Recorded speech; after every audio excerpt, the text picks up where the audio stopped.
Evening time লগতে অকণমান বৰষুণ দিছে, সেই সময়ত যদি এটা চটপটা কিবা এটা খাবলৈ পাওঁ খুব ভাল লাগে নহয় জানো। তাৰ বাবে অন্য এটি ৰেচিপি লৈ আপোনালোকৰ ওচৰলৈ আহিছোঁ। এইটো খুবেই বনাবলৈ ইজি, আলু আৰু চিকেন আছে ইয়াতে। খাবলৈ খুব ভাল লাগে, ল'ৰা ছোৱালীয়ে খুব ভাল পায় এইটো খাবলৈ, একদম বঢ়িয়া হৈছে। আহক তেন্তে ৰেচিপিটো লৈ যাওঁ। ইয়াতে লৈছোঁ মই বইল আলু। আলুখিনি আগতে সিজাই লৈছোঁ, লৈ এনেদৰে মিহি কৰি লৈছোঁ। এতিয়া ইয়াতে মই বইল চিকেন দিছোঁ। চিকেনখিনি মই আগতে বইল কৰি ৰাখি দিছিলোঁ। লগতে গাজৰ দিছোঁ মিহিকৈ কাটি, লগতে পিঁয়াজ, কেঁচা জলকীয়া, ধনিয়াৰ পাতো দিব পাৰে। মোৰ ধনিয়াৰ পাত নাছিল, মই অকণমান কাৰী লিভছ দি দিছোঁ। লগতে জিৰা, ধনিয়া, হালধিৰ গুড়ি, চিলি ফ্লেক্স, অকণমান অৰেগেনো, তাৰপিছত জালুকৰ গুড়ি, নিমখ আৰু কণী এটা দি ভালদৰে মই এইখিনি সানি লৈছোঁ। লগতে আদা নহৰুৰ পেষ্ট।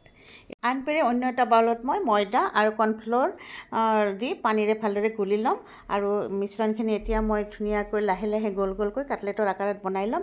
এইটো খাবলৈ খুব ভাল লাগে, ল'ৰা ছোৱালীয়েও ভাল পায়। লগতে টিফিনতো দি দিব পাৰে আপোনালোকে, খুব হেল্ডি হয়। বনাই চাব দেই, ভাল লাগিব আপোনালোকৰ। আৰু এতিয়া মই কৰ্ণফ্ল'ৰখিনিত ভালদৰে ডুবাই এতিয়া মই ব্ৰেড ক্ৰামত মই মিলাইছোঁ। এনেদৰে মিলাই এতিয়া মই তেলত ভাজিছোঁ। লাহে লাহে অকণমান কম জুইত ভাজিছোঁ, তেতিয়াহে ভাল লাগে খাই, ভিতৰটো হৈ যাব। এয়া চাওক, হৈ গ'ল, কিমান ধুনীয়া হৈছে দেখিবলৈ, চাওকচোন। আপোনালোকে বনাই চাব। এতিয়া মই ছাৰ্ভ কৰিছোঁ। ভাল লাগিলে লাইক কমেণ্ট কৰিব দেই। বাই।